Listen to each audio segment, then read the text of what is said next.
People often confuse hashing with encryption, but they are two different things. They solve different problems, rely on different assumptions, and fail in very different ways.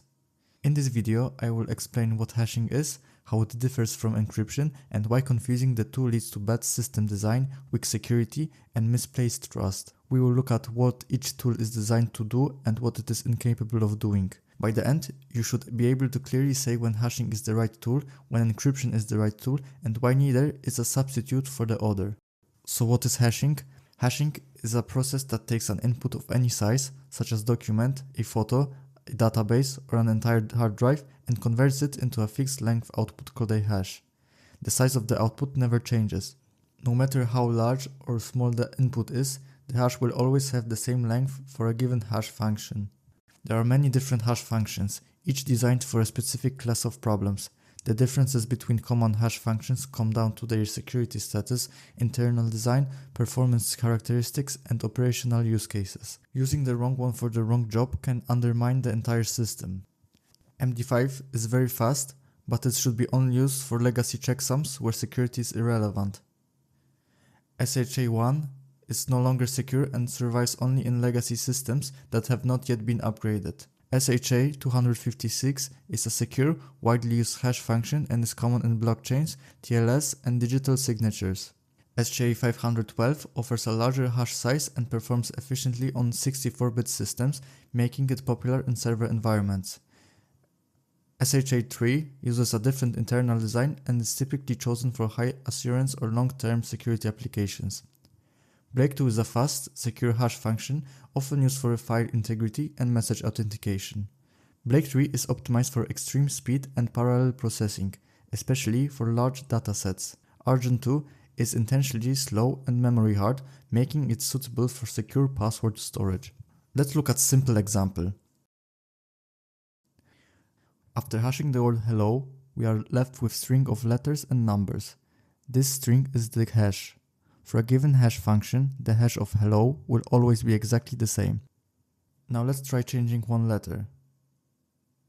Even though the input changed by only a single character, the resulting hash is completely different. It has no visible relation to the previous hash.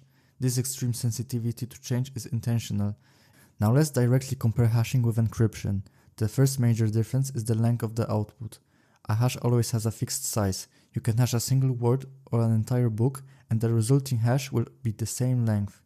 This alone tells you that hashing is not encryption. A fixed size output cannot contain the original content. A hash is not an encoded version of the data, it is a fingerprint of it. The second major difference is reversibility. The purpose of encryption is to protect the data while still allowing it to be recovered later. You encrypt data and then you decrypt it using a secret key to read the original content. Hashing is fundamentally different. It is a one-way process. You cannot take a hash and recover the original input from it. This is not a limitation, it is the design goal. So what are hashes actually used for? First, integrity. Did the data change? If even a single bit is changed, one character, one pixel, one byte, the hash changes completely. You do not need to know where the data changed. You only need to know that it changed. Second, commitment.